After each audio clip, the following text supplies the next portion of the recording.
So yeah, I mean, I've gotten a lot of conversations going with clients asking me questions around, like how has COVID affected my overall marketing mix? Should I be spending more? Should I be spending less?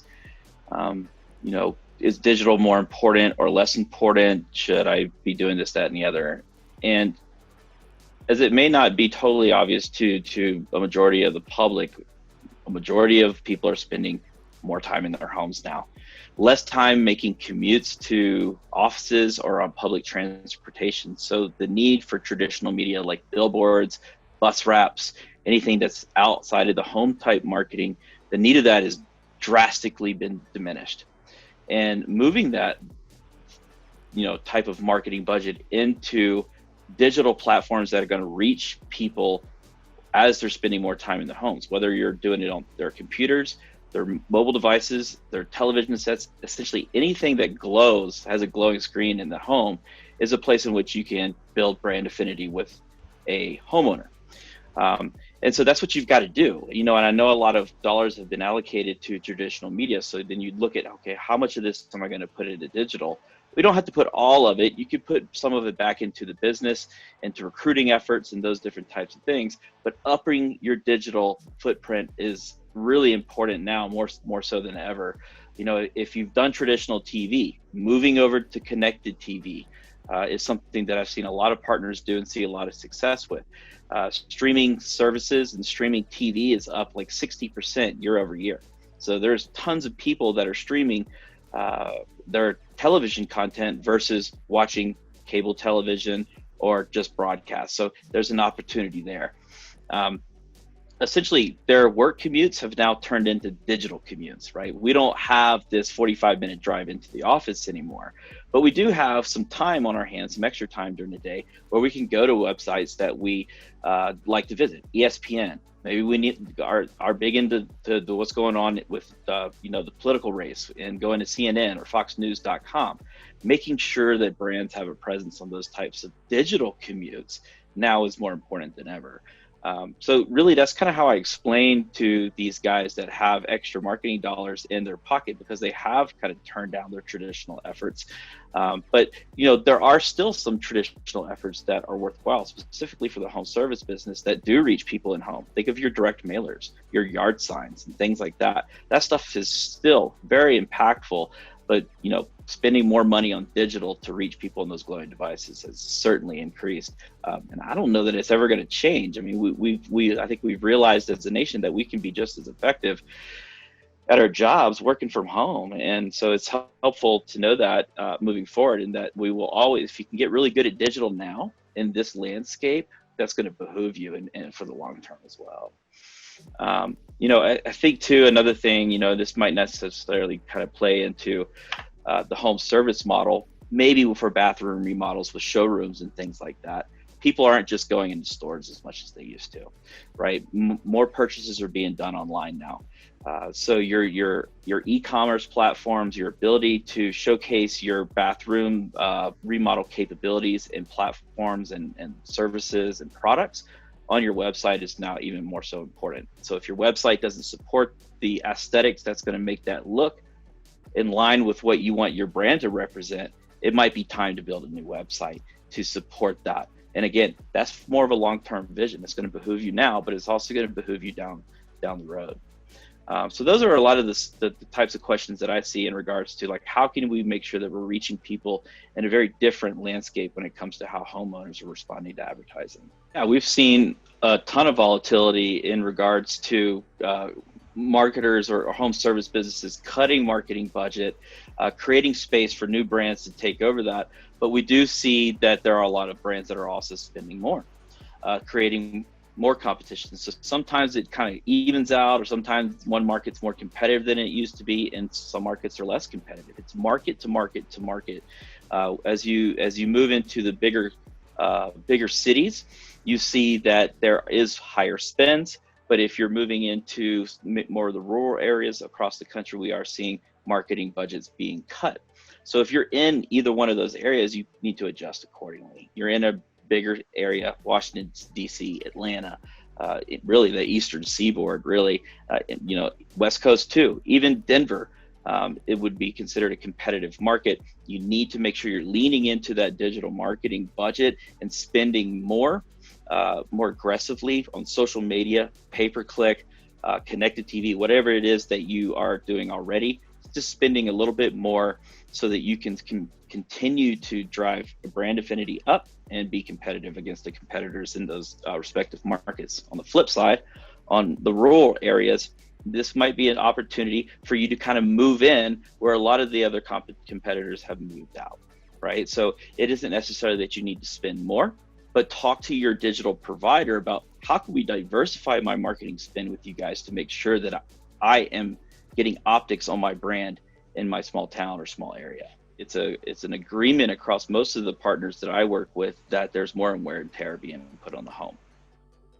So they're, making sure that you put your foot on the gas and maintain it there right now is more important than ever, because we are going to come out of this, right? And so we don't want to get to a situation where we diminish marketing efforts down to bare minimum, lose any kind of brand affinity that we got in the market, and we're back to square one once things kind of come out, for lack of better words. So really, I mean, maintaining pressure, whether it's consistent with what you're already spending or more, is my recommendation in general across the board, or just diversifying. Something like that is really important to make sure that we are responding accordingly.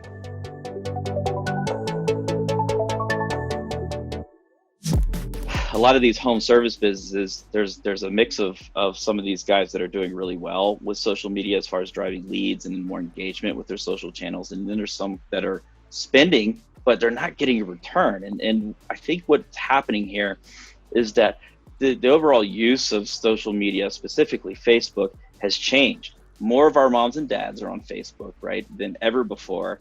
Even our grandparents are now on Facebook. But it has always kind of served as a place for us to have 5 minutes to kind of just get away and to just check in on friends and family, look at some pictures and things like that. Now, obviously, the landscape of that has changed. You log into Facebook now, it's negative Nancy sometimes.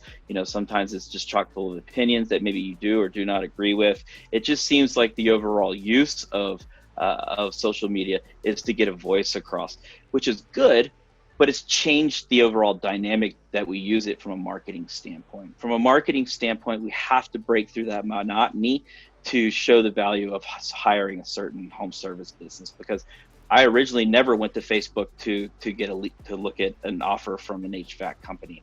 But if an HVAC company can come to me and break up the monotony by saying something funny or have some kind of tongue-in-cheek rhetoric within the overall copy of that ad, it gives me cause for pause. And it's like, finally, this is kind of refreshing. And obviously I'm not stopping to think that. It almost happens on an unconscious level, but it also triggers me to think, yeah, we are coming up on furnace season. I probably do need to get this equipment looked at. And that was kind of funny. I might give these guys a chance, or open up another tab and look at some reviews, right? We're just utilizing Facebook to really kind of build the brand affinity. I know I've said brand affinity a million times, but it's so important. I feel like it's the biggest gap that I see across all home service businesses is a lot of guys pour a lot of money into pay-per-click and a lot of money into social without having taken the time to build the brand affinity and market. And so those bottom of the funnel type products are not going to perform as well. Pay-per-click, SEO, social as a conversion metric isn't going to perform at its utmost ability if no one knows who you are. So people need to know who you are when they do a search for HVAC, tune-up or AC or furnace tune-up near me.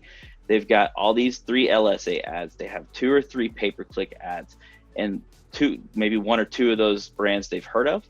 And then the one that they've never heard of is the least likely to get that click.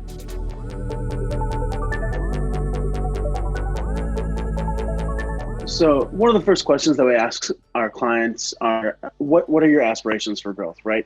What do we want to have the next 3, 4, 5 years look like? And of course, every client's going to want to grow. We need to be able to facilitate that. And a way we have that possibility is by, rather than just generating leads, we can also generate different clients that could also potentially hire tax with different campaigns, whether it's programmatic advertising or Facebook or other social means like that as well. We'll ask you some certain questions and, hey, what sets you apart from different home service industry companies?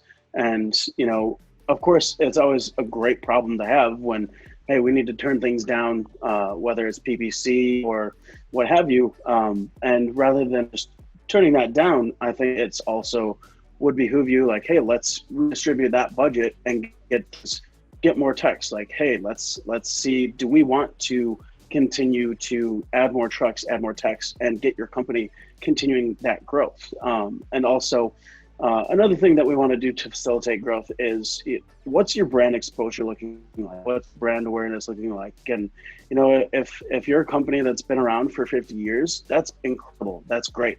But that doesn't mean you can't improve. A website redesign or a rebranding is something that's a huge help. Granted, you're going to lose a little bit of brand exposure and awareness, but at the same time, it's a refresh. And there's elements in older sites that sometimes we take on with new clients that it's just not really optimized for growth. There's not a ton of space for conversion and things like that. And so, in order for us to promote that growth and facilitate it, we offer our custom build and our rapid build sites as well.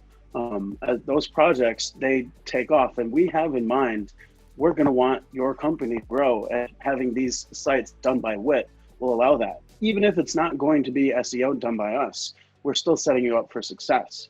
Now, would we want to obviously do SEO for you after the fact? Of course. And I think that if given the opportunity to do so, we would easily be able to see that growth. And SEO is a long game. It really is. And I think that building those new sites and seeing this growth take place and take hold over 6 months, 18 months, what have you, is something that's really exciting to see.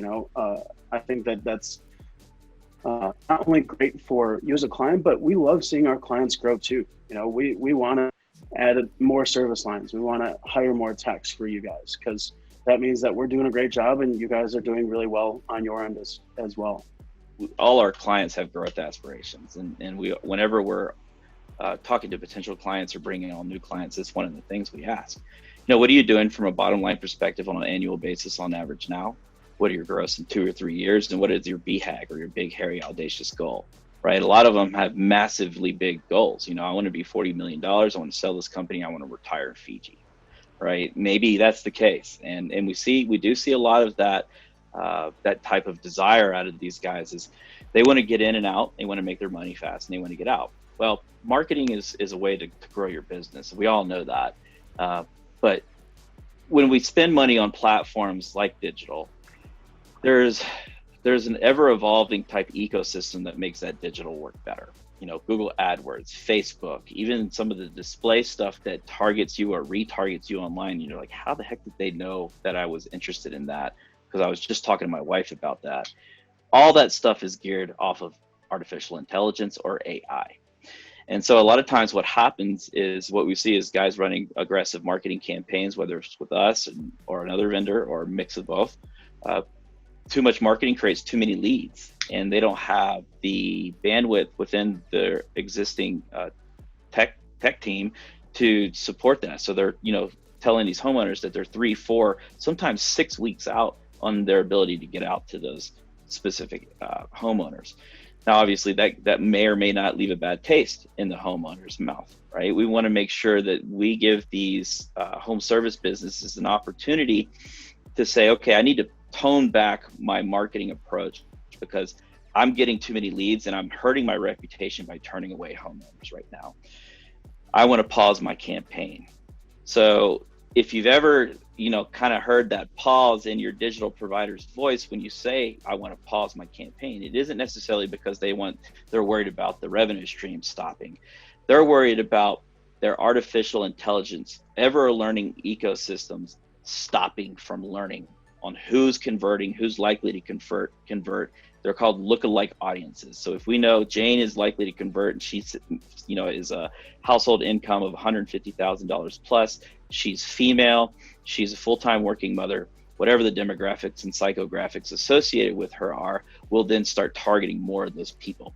When we pause the digital campaign, we might have to start from scratch again when we unpause it down the road. What we would prefer to do is diminish that campaign's budget down to a reasonable level and redistribute those funds into a recruiting campaign. Because going back to your growth aspirations, right? These guys all want to grow their business. So if we can stop the leads or slow them down a little bit and then go after some talent in their areas, hire a couple techs. Hey, we're good. We've got a couple techs now. Let's get the service calls going back on. Boom, we shift that budget back over. And we can allow them to continue to grow without sacrificing the performance of our digital campaign by cutting off that AI. And then one of the things, lastly, I'll talk about is the type of creative and the type of way we're going after these specific technicians in the market. So if you're interested in doing a recruitment campaign with WIT Digital, we'll send you a list of questions that we'd like you to answer. What sets you apart from your competition? How's your pay? How do you offer, family events? What makes you awesome, right? And so we'll actually put that stuff that you say back on those questions, and we might paraphrase just for space and stuff like that. But then we'll target people that have shown intent for needing a job in your market. So if someone's ever done a search on Google, plumbing jobs near Denver, right? I can then target people in the Denver market based on their need of needing a job, also being interested in plumbing, also in the Denver area. So we know that that's a good person to target and put that benefit statement of why they need to work for you. In addition to that, we do know that business owners, specifically in the home service industry, are holding on to the talent as tightly as they can, maybe treating their team with above and beyond, love, right? Really kind of leaning into them, making sure that they're feeling the love, so that they're not enticed by other companies to leave. So that is really happening right now. We're seeing a lot of that. So we can then say, okay, well, we've got these benefit statements. We can actually draw a virtual fence around the competitors' offices and hit these technicians with these benefit statements. Should that business owner not have been leaning in and providing extra love, there is an opportunity to steal away from that specific competitor with those ads. So is it a fail-proof recruiting system? Absolutely not. What we see, I think what we see just in general is that the pool of people to recruit from is just smaller. You are an exposed industry. You're an essential industry, but you're also more exposed. And I think a lot of the older technicians, or more of the technicians that maybe have compromised immune systems and stuff like that, have jumped ship, and they're probably not going to come back. And we've seen a lot of folks just kind of slim down on their workforce in general, and they've got guys collecting unemployment, and they don't want to take a job. So I think there's a lot of things that are diminishing that workforce pool, but we do have ways in which we can put together some digital strategies to still penetrate and reach those guys and girls that are looking for home service jobs. I mean, it's one of our values: do what's right. And we know that these guys have growth aspirations, and we're not going to make recommendations that we don't honestly feel like are going to work. And we don't know always, it's marketing, so there's still a lot of uncertainty around marketing just in general. But I think one of the beauties of working with WIT Digital is that your account management team or your client strategy team is not incentivized by more money, right? We don't get any money by making a recommendation to run a recruiting campaign. We get incentivized by that recruiting campaign providing more text for you. So if I think that's going to work, I'm going to make that recommendation. But if you're asking me to do something that I don't think is going to work, I'm going to say, let's not do this. Or if I do a campaign that's not performing, I will proactively say, we need to pull the plug because this isn't worth your money right now. Doing what's right for the client versus just selling them a service based on trying to get some commission is really what sets us apart as far as our account management team is concerned.